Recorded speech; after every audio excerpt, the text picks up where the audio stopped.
اس کو برا لگ رہا ہے یا تو وہ نادان ہے یا ایجنٹ ہے. لیکن جو دین اور سنیت کا درد رکھتا ہے کہ جنہوں نے شب برات کے لیے پوسٹریں چلائی اور کلپ چلائی ہے بدعت اور حرام ہے، تو کم سے کم اس کے دل کے ایک کی بھی دعا مل گئی تو کام ہمارا ہو گیا. چھیڑنا مقصود نہیں لیکن جواب دینا مقصود ہے، اور بتانا لال مسجد، پیلی مسجد، نیلی مسجد سن لے، یہ مسلک امام احمد رضا ہے. اس کی بنیادیں قرآن و سنت کے دلائل سے رچی ہوئی ہے انشاءاللہ. بولو سبحان اللہ.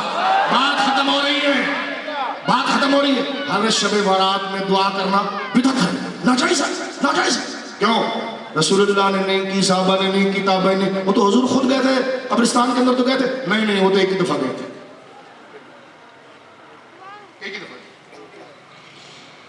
ایک ہی دفعہ. جس طرح وہ چمنی کہتا ہے، وہ تو چند صحابہ کو حضور نے جنتی کہا تھا، سب کو تو نہیں کہا تھا. تو میں نے کہا سب کا 1,24,000 کا نام لے لے کے بولتے.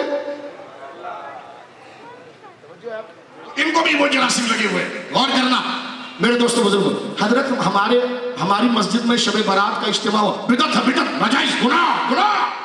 کیوں گناہ؟ حضرت وہ ہمارے وہاں ایک نیک بندے کا انتقال ہوا، امام صاحب نے نماز جنازہ کے بعد دعا کی، گناہ، گناہ، گناہ. حضرت وہ میلاد شریف آیا، ہم نے چراغاں کیا، گناہ، گناہ، گناہ. حضرت وہ انگوٹھا چھوا، گناہ ہے، گناہ ہے. حضرت وہ 11ویں شریف کی، گناہ ہے. حضرت مزار پہ چادر چڑھائی، گناہ ہے. عرس ہے، گناہ ہے. ابے تھوڑا ڈھیلا بھی ہو جا، ٹنڈے ہو جا، کیوں گناہ ہے؟ ابے کیوں گناہ ہے؟ کہ اس لیے گناہ ہے کہ رسول اللہ نے نہیں کیا، صحابہ نے نہیں کیا، تابعین نے نہیں کیا. ٹھیک ہے، اس لیے گناہ ہے کہ ان تینوں ہستیوں نے نہیں کیا. کسی نے پوچھا عید کے بعد حضرت دعا بڑی لمبی کر دی، پونے گھنٹے کی دعا. کہا میرا شاگرد اشارہ ہی نہیں کر رہا تھا. وہ پتہ چلا اس میدان سے دوسرے میدان والی جماعت میں پہنچ گیا. وہ سمجھ رہا ہے کہ میں اسی صف کے اندر ہوں، اور 2 گراؤنڈ کی نمازیں الگ الگ. وہ 8:15 پہ، یہ 8:30 پہ تھی. اس کی صف مکمل ہو گئی، اور دوسرے امام کے کھانے کے چکر میں وہ ادھر لے جا رہا ہے.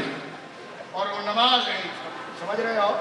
ایسا مزہ لے لے کہ فٹ بال مارنا. ایسی دیں جو غوث پاک کے خلاف ہو کے، جو سرکار کے میلاد کے خلاف ہو کے، پوری فلنٹن اسٹوک کی طرح ٹک کر کے دینا ہے، تاکہ سالہ قبر میں سوئے بھی تو اس کو پتا چلے کہ یہ رضا کے نیزے کی مار ہے، یہ عدو کے سینے میں غار ہے، یہ چارہ جوئی کا وار ہے، وار وار سے پارے زبان کھینچ دیں گے. سالے اگر سنیوں کے کیا بولے؟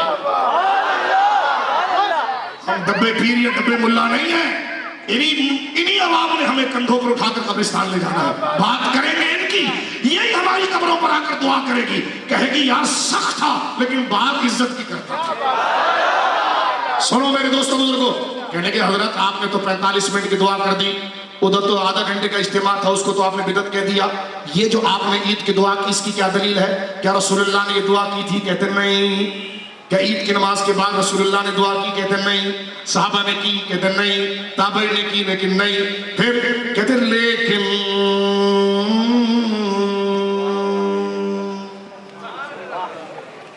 لیکن دعا کرنا اچھی بات ہے، تو اگر عید کے بعد بھی کر لی جائے، خطبے کے بعد بھی کر لی جائے، جنازے کے بعد نہ کی جائے، شب برات میں نہ کی جائے، لیکن عید کے بعد کی جائے. سمجھ رہے ہو؟ عید کے بعد اگر دعا کی جائے، بھلے رسول اللہ نے نہ کی ہو، صحابہ نے نہ کی ہو، تابعین نے نہ کی ہو، ہاتھ اٹھا کر بولنا بھابھی کے لیے عید کے بعد ایسا کرو، ایسا کرو، نہ کرو، نہ کرو. عید کے بعد ایسا اشارہ کرنا. عید کے بعد اگر دعا کی جائے، عید کے بعد کبھی ممری مریم نواز سے کھینچے تو کبھی زرداری سے کھینچے، کبھی طالبان سے کھینچے تو کبھی امریکہ سے کھینچے تو کبھی افواج سے کھینچے تو کبھی کشمیر سے کھینچے، مولانا کا پیٹ نہیں بھر رہا. عید کے بعد کی جو دعا ہے، کی تو نہیں ہے کسی نے، لیکن مسنون ہے. سوال پوچھیں ان سے، کیا ہے؟